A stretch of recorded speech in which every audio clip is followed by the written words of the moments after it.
I talked to Charly about the show. What she affirmed for me is that there's not like one way to look at this story. What she wrote is a journey.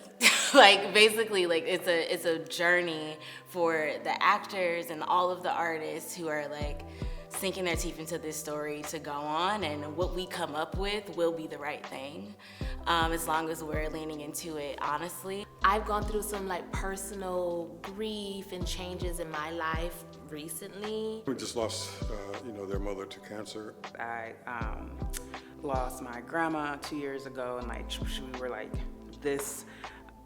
This play hit home.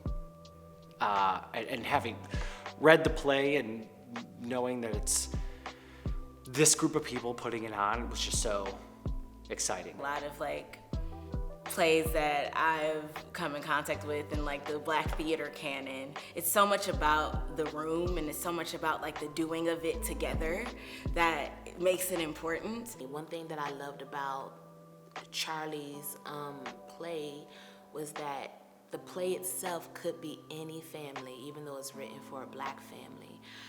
And I feel like I don't see a lot of that in theater right now. AmBer's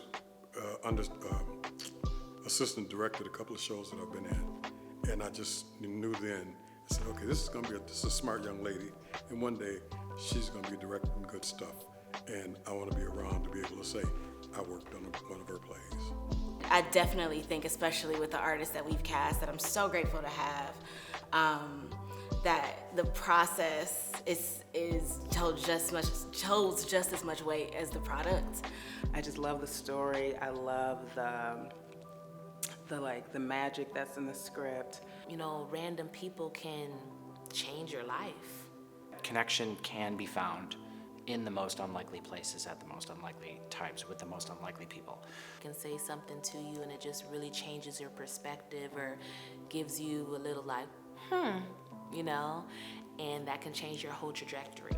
This interview that I saw with Regina King, and it was her first one since she lost her son, and she says that she talks about like how grief is, you have so much grief because she loved him so much, and how she talks about him in the present. You can think about the memories and the laughter and the fun times, and you can share things that you remember about a person or how they have inspired you. The play is a gift to the artist working on it just as much as it is to the audience. I really just enjoy that I can sit back and listen to a play. It's so great to have a play that so many people are gonna be touched by, no matter if they've been at the theater for 35 years or if they just was a protege this past season. I think it's gonna really connect a lot of people.